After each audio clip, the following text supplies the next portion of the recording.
Good morning, my dear students. In the last session, we studied about classification of industries, and we also studied about the importance of some industries like textile and cotton industry.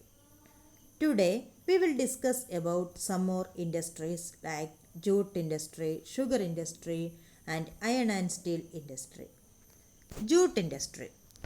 India is the largest producer of raw jute and jute goods and stands at second place as an exporter after Bangladesh. There were about 80 jute mills in India in 2010-11. Most of these are located in West Bengal, mainly along the banks of the Hooghly River in a narrow belt. It is 98 km long and 3 km wide. What are the factors responsible for their location in the Hooghly Basin? The factors are proximity of the jute producing areas, inexpensive water transport supported by a good network of railways, roadways and waterways to facilitate movement of raw materials to the mills. Abundant water is available for processing raw jute. Availability of cheap labor from West Bengal and adjoining states of Bihar, Orissa and Uttar Pradesh. Kolkata as a large urban center provides banking, insurance and port facilities for export of jute goods. In 2010-11, the jute industry was supporting 3.7 lakh workers directly and another 40 lakh small and marginal farmers who were engaged in the cultivation of jute and mesta. Many more people were associated indirectly. Challenges faced by this industry. Challenges faced by the industry include stiff competition in the international market from synthetic substitutes and from other competitors like Bangladesh, Brazil, Philippines, Egypt, and Thailand. However, the internal demand has been on the increase due to the government policy of mandatory use of jute packaging. To stimulate demand, the products need to be diversified. National Jute Policy. In 2005, National Jute Policy was formulated with the objective of increasing productivity, improving quality, ensuring good prices to the jute farmers and enhance in the yield per hectare. The main markets are USA, Canada, Russia, United Arab Republic, UK and Australia. The growing global concern for environment friendly biodegradable materials has once again opened the opportunity for jute products. Next is sugar industry. India stands second as a world producer of sugar but occupies the first place in the production of gur and ghansari. In 2010-11, there were 662 sugar mills in the country spread over Uttar Pradesh, Bihar, Maharashtra, Karnataka, Tamil Nadu, Andhra Pradesh and Gujarat along with Punjab, Haryana and Madhya Pradesh. 60% mills are in Uttar Pradesh and Bihar. This industry is seasonal in nature, so it is ideally suited to the cooperative sector. In recent years, there is a tendency for the mills to shift and concentrate in southern and western states, especially in Maharashtra. This is because the cane produced here has a higher sucrose content. The cooler climate also ensures a long crushing season. Moreover, the cooperatives are more successful in these states. Major challenges faced by the sugar industry. The seasonal nature of the industry.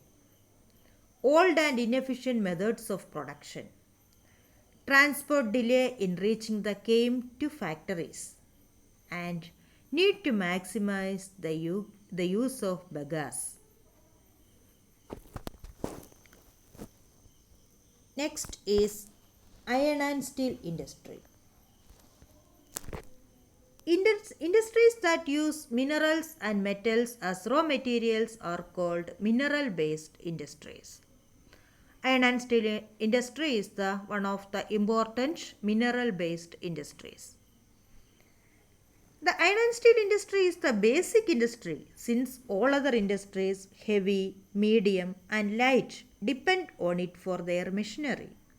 Steel is needed to manufacture a variety of engineering goods, construction material, defense, medical, telephonic, scientific equipment, and a variety of consumer goods.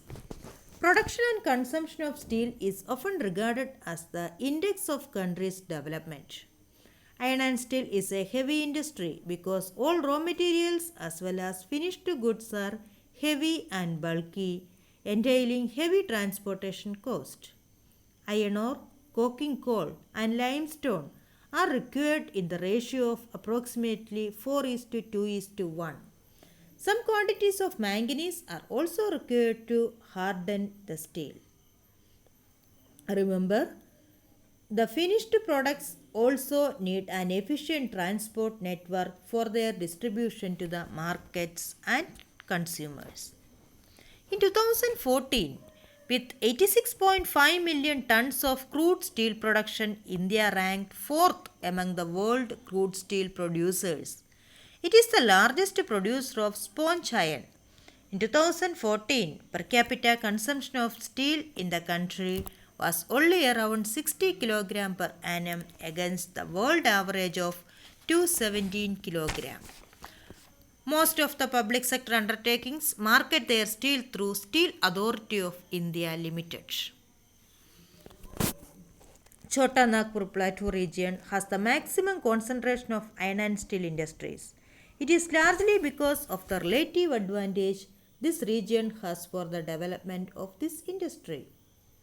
These include low cost of iron ore, high grade raw materials in proximity, cheap labor, and vast growth potential in the home market. Though India is an important iron and steel producing country in the world, yet we are not able to perform to our full potential due to high cost and limited availability of coking coal, low productivity of labor, irregular supply of energy, and poor infrastructure. We also import good quality steel from other countries. However, the overall production of steel is sufficient to meet our domestic demand. Liberalization and foreign direct investment have given boost to the industry with the efforts of private entrepreneurs.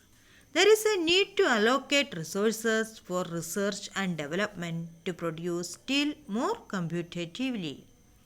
Thank you.